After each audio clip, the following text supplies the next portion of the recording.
Olá! Nem olhos viram, nem ouvidos ouviram, nem jamais penetrou em coração humano as coisas que Deus tem preparado para aqueles que nele esperam. Vamos dar continuidade aqui à leitura de Atos, leitura comentada de Atos dos Apóstolos, lembrando que não é pregação, e sim uma leitura comentada, se bem que eventualmente eu faço uma aplicação do texto, mas isso não é sempre. É só quando eu me distraio pela força do hábito, eu acabo fazendo alguma aplicação. Tá? Lembrando que a aplicação é quando você retira do texto uma lição ou um princípio que deve ou pode ser aplicado nos dias de hoje ou na nossa realidade. Tá? Hoje nós vamos continuar lendo a partir do verso de número 21. Tá? Atos capítulo 14, a partir do verso 21, vamos ler até o 28. Diz assim: eles pregaram as boas novas naquela cidade e fizeram muitos discípulos. Então voltaram para Listra, Icônio e Antioquia, fortalecendo os discípulos e encorajando-os a permanecer na fé, dizendo: é necessário que passemos por muitas tribulações para entrarmos no reino de Deus. Paulo e Barnabé designaram-lhes presbíteros em cada igreja. Tendo orado e jejuado, eles os encomendaram ao Senhor em quem haviam confiado. Passando pela Pisídia, chegaram a Panfilha, e tendo pregado a palavra em Perge, desceram para Atália. De Atália navegaram de volta a Antioquia, onde tinham sido recomendados a graça de Deus para a missão que agora haviam completado. Chegando ali, reuniram a igreja e relataram tudo que Deus tinha feito por meio deles e como abrir a porta da fé aos gentios. E ficaram ali muito tempo com os discípulos. Terminamos o capítulo 14. Então, o que a gente aprende dessa última perícope? Nós lembramos que os discípulos, Paulo, Barnabé e os seus amigos, partiram pelo mundo, por toda parte, com o objetivo de levar o evangelho a toda parte. Lembrando que no livro de Atos, o evangelho não fica restrito ao reduto judaico, ele já é aberto, como diz a palavra, primeiro aos judeus e depois aos gentios. Então os discípulos saíram pelo mundo pregando o evangelho, onde inclusive o mesmo em muitos lugares já haviam sido semeados no momento daquela perseguição lá de Estevão, quando eles tiveram que fugir por causa da perseguição, ou melhor ainda, no tempo de Pentecostes, quando aqueles homens voltaram para suas casas depois da festa de Pentecostes, falaram do ocorrido, daquilo que aqueles homens falavam e todos entendiam. Ou seja, as maravilhas de Deus, as profecias a respeito do Messias que já haviam sido cumpridas e que o Messias teve no nosso meio, e aquelas as coisas todas que nós já falamos. Quem quiser rever, volta lá alguns vídeos, nós estamos lendo desde o livro de Lucas, e mesmo assim, você tendo alguma dúvida, alguma coisa para esclarecer, basta ligar e a gente tem a maior alegria de esclarecer as eventuais dúvidas. Mas vamos voltar aqui para essa perícope que nós estamos lendo. O que nós reparamos é que quando esses homens saíam a pregar pela face da terra, por todo o mundo, Paulo, por exemplo, tinha por hábito começar pela sinagoga. Tinham vários motivos para ele fazer isso. Tinha o fato dele ser fariseu, eu até usei o termo judeu de ultradireita, não sei se eu poderia usar isso, mas eu quis dizer que ele seria um judeu de extremo zelo, ultramente conservador. Então, seria um motivo para ele começar a pregar nas sinagogas. Uma outra é que o pessoal que frequentava a sinagoga estava receptivo a ouvir as escrituras do Antigo Testamento. Então, já é um bom começo. Se bem que quando ele chegava no Novo Testamento, aí ele encontrava resistência. O problema das sinagogas era justamente isso. Enquanto Paulo discorria o Antigo Testamento, tudo bem. Ele era exímio conhecedor, ninguém podia contestar. Mas quando ele ligava o Antigo Testamento ao Novo, ou seja, quando ele citava Jesus, aí ele arrumava encrenca. Da mesma forma aconteceu com Paulo, nós vamos ler isso ainda lá na Grécia. Quando ele faz o discurso, lá no meio dos filósofos gregos, quando ele vai falando, vai tudo bem, mas quando ele fala em ressurreição, aí trava o discurso dele. Né? Ou melhor, travam, né? As pessoas que estavam ali travaram o discurso dele, mas a gente vai comentar isso lá na frente. Então o problema não é o Antigo Testamento.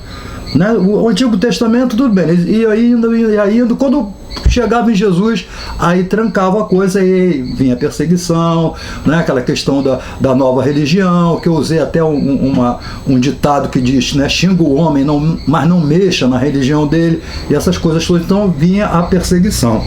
Mas o que chama realmente a atenção é que cada vez que ele sofria perseguição e era obrigado a evadir, era obrigado a fugir, né? E ele ia para uma outra cidade e acontecia a mesma coisa, ele tinha que fugir, e ameaçado, teve lugares aqui que ele foi apedrejado, pensaram até que ele já estava morto, e etc. Mas o que nós estamos vendo aqui, nessa perícope, é a coisa mais interessante.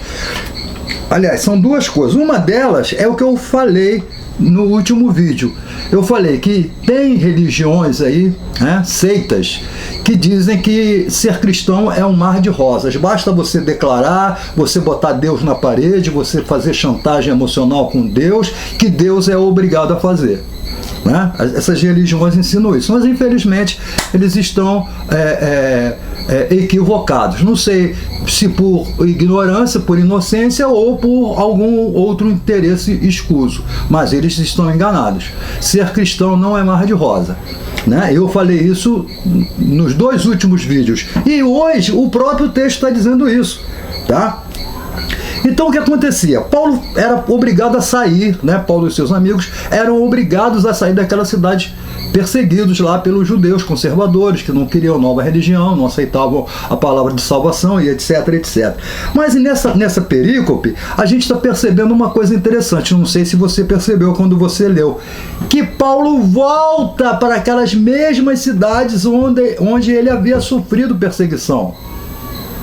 Então eles não tinham medo, aquilo que eu falei na última vez, pregar para eles estava acima de tudo, acima de qualquer ameaça, de qualquer perseguição, acima de qualquer coisa. O importante para eles era pregar, e se dependesse de morrer, para eles seria motivo de lucro.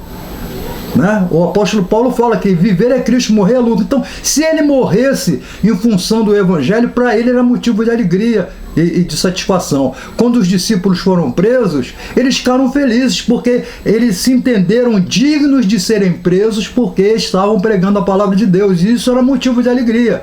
Então eles voltavam para aquelas cidades, você pode ler aqui, né? Quando ele fala...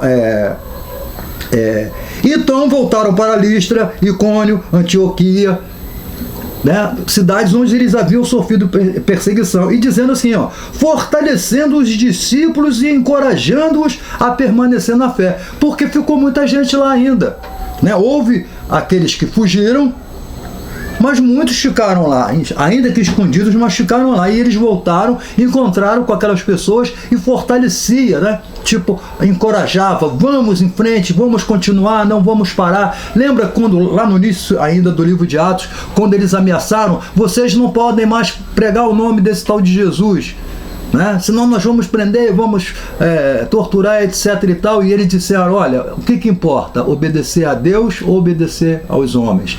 E quando eles são soltos e vão encontrar com os seus companheiros, vão encontrar com a igreja e relatam lá no início de Atos, isso está registrado, nós já falamos aqui, eles oram.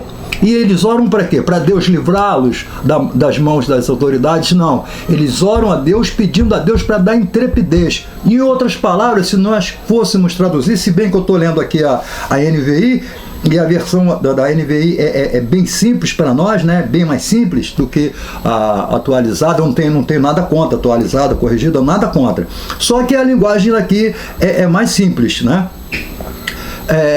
Eles pediram a Deus o seguinte: Senhor, não nos deixe temer, não nos deixe parar por ter medo, ao contrário, nos dê coragem, nos dê intrepidez, nos dê ânimo para a gente continuar pregando. Foi a oração deles. Vai lá e dá uma olhadinha lá, ver se não é isso que eu estou falando aqui, tá? Lembrando que é proibido de falar aquilo que não está na Bíblia, tá? Então eles voltavam para aquelas cidades onde eles haviam pregado e perseguidos, e continuavam pregando. E ele está dizendo aqui que Paulo, quando chegava nessas cidades, encontravam com os cristãos daquelas cidades onde eles haviam sido perseguidos e estavam voltando, eles chegavam e contavam as experiências que eles tiveram nos vários lugares. Né? Isso aí hoje é comumente chamado de testemunho. Inclusive, quarta-feira agora vai ter um testemunho bastante interessante, hein?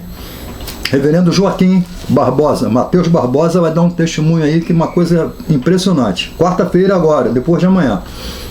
Perdão, amanhã. Né? Amanhã. Então eles davam um testemunho, falavam das perseguições, etc. Porém, eles falavam também que os gentios estavam se curvando a Jeová.